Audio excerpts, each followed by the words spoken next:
Mob আর রাজনৈতিক কর্মসূচি দুইটার মধ্যে পার্থক্যটা আগে বুঝতে হবে। আপনি কোনো একটা রাজনৈতিক দলের কর্মসূচিকে মব বলতে পারেন না, এটা আমি এর আগেও বলেছি যে গণ অধিকার পরিষদের তারা একটা নিবন্ধিত রাজনৈতিক দল, তাদের কর্মসূচিকে যদি আপনি মব বলেন, কালকে বিএনপি, জামাত কিংবা এনসিপির কর্মসূচিকেও অন্য কেউ মব বলা শুরু করবে। তো এই পার্থক্যটা আমাদের বোঝা উচিত। আর প্রথমত যে প্রশ্নটা করেছেন যে কালকে যেই লাশ পোড়ানোর মতো ঘটনা ঘটেছে, এটা অত্যন্ত নিন্দনীয়।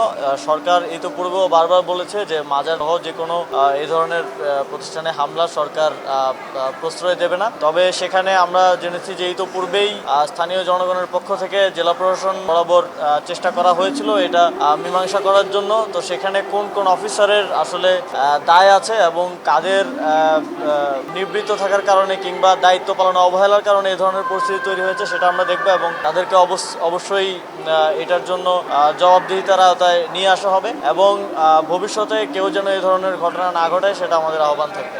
আমরা অবশ্যই এই ধরনের কার্যক্রমকে নিরুৎসাহিত করি। তবে এই ঘটনার সূত্রপাতটা যেখানে হয়েছিল সেখানে আমার জানা মতে প্রথম হামলাটা জাতীয় পার্টির পক্ষ থেকে করা হয়েছিল।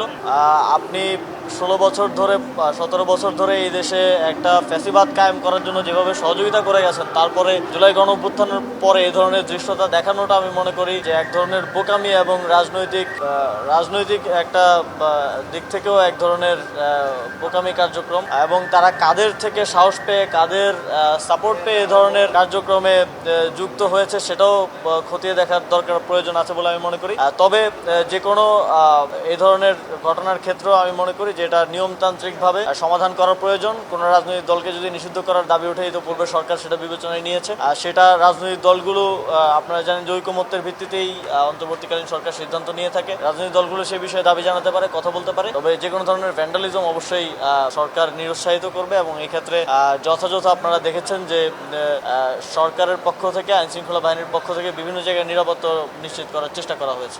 এখন আপনারা জানেন যে অনেকেই যারা ডিসেম্বরে ইলেকশন চেয়েছিল বা বিভিন্ন সময় ইলেকশনের দাবি করেছে, তাদের অনেকেই আবার এখন ইলেকশন চাচ্ছে না কিংবা ইলেকশন নির্বাচন পিছানোর ষড়যন্ত্রে জড়িত হচ্ছে।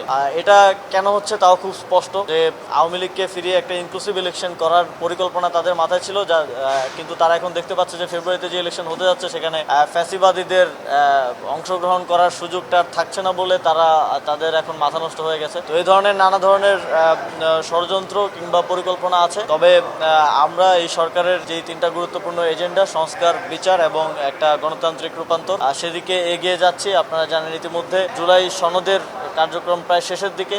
আমরা মনে করি যে এই জুলাই সনদ বাস্তবায়নের একটা গ্যারান্টিড প্রক্রিয়ার মাধ্যমে, সবার ঐকমত্যের মাধ্যমে একটা বাস্তবায়নের দিকে আমরা যাব এবং পরবর্তীতে সরকার নির্ধারিত সময়েই একটা জাতীয় নির্বাচন আয়োজন করা সম্ভব হবে এবং নির্বাচন বানচালের যারা স্বপ্ন দেখছে নানাভাবে নানা কারণে, তাদের ফ্যাসিবাদী শক্তি ছাড়া যদি একটা ক্যাবিনেট হয়ে যায়, তাহলে এইখানকার যারা গত 16 বছরের যারা স্টাবলিশমেন্ট বিভিন্ন জায়গায় যাদেরকে স্টাবলিশ করে দিয়ে গেছে ফ্যাসিবাদী আওয়ামী লীগ, তাদের স্বার্থে এটা এক ধরনের আঘাত হিসেবে আসবে বলে আমরা মনে করি। আর সেই জায়গা থেকে অনেকেই নির্বাচন বানচালের চেষ্টা করবে। তবে আমরা মনে করি যে যারা গণতান্ত্রিক মূল্যবোধে বিশ্বাসী, রাজনৈতিক দল থেকে শুরু করে সিভিল সোসাইটি থেকে শুরু করে আমাদের অন্তর্বর্তীকালীন সরকার, সবার সহযোগিতা এবং জনগণের স্বতঃস্ফূর্ত অংশগ্রহণে এবার একটা সুষ্ঠু এবং সুন্দর একটা নির্বাচন আমরা আয়োজন করতে পারবো।